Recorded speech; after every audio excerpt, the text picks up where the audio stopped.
So Joe Biden still sucks. Yes. Not a lot has changed since I've made my last video ranting about how Joe Biden sucked, but now he's the presumptive nominee. And guess what? He still fucking sucks.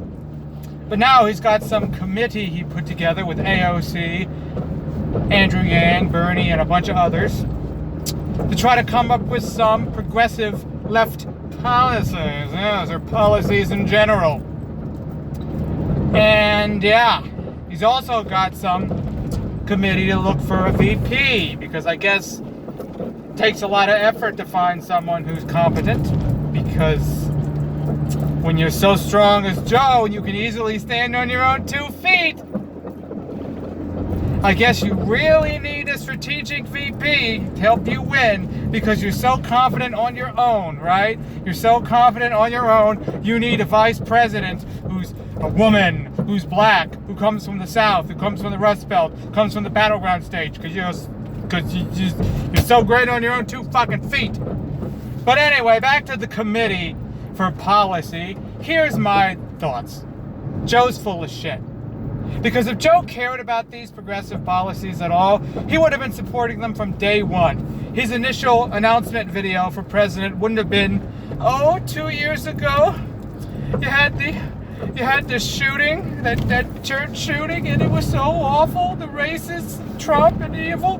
Not a single policy. 3 minutes of video, not a single fucking policy in his announcement video. If he actually cared about these progressive or any decent policy, he would have talked about it and not waited until now, okay? His campaign has been largely emotional-based and policy-free. All of a sudden, he has a problem with young voters, and he starts pulling, I got AOC on my side, I got Bernie on my side, we're gonna craft some policies. Now, will he actually do some policy?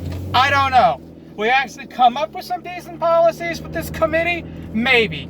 But based on Joe's history, and based on the first half of his campaign running for president, or to be the nominee for the Democratic Party, based on that, I don't think he's going to do anything. I think he's full of shit. He's going to be like Obama, promising hope and change, and then when he gets into office, nothing happens. It's bullshit. You've had years. Last election, you had Bernie talking about income inequality, and health care, and Wall Street, and the environment, and the prison systems, and the war on drugs, and million stacked issues. It doesn't take a committee to figure that out, Joe. It takes common sense. You've known these issues have existed, and you haven't given a shit about them until now because you want our votes. And I'm not going to vote for you, Biden, just because you come with some committee that says, hey, we care about the environment. We're going to do some bill that we're not going to specify. It's going to be very vague. Hey, I'm going to reduce the Medicaid, Medicare from 65 to 60. Wow. Ooh, so brave of you, Joe. So groundbreaking of you, Joe. Ooh, I'm going to vote for you now. No, go fuck yourself, Joe. You suck. And I'm not going to be pressured by all these people in the media going, well, think of the Supreme Court nominees that Trump's going to pick. I don't give a damn. The last thing I am thinking of is what the other person is doing. I never vote because of what the other person is doing. If I'm going to be voting for a candidate, it's because I believe in them and their policies. And if I don't believe in them, and if they lack policies, I ain't going to fucking vote for them. It's that goddamn motherfucking son of a goddamn motherfucking bitch ass simple.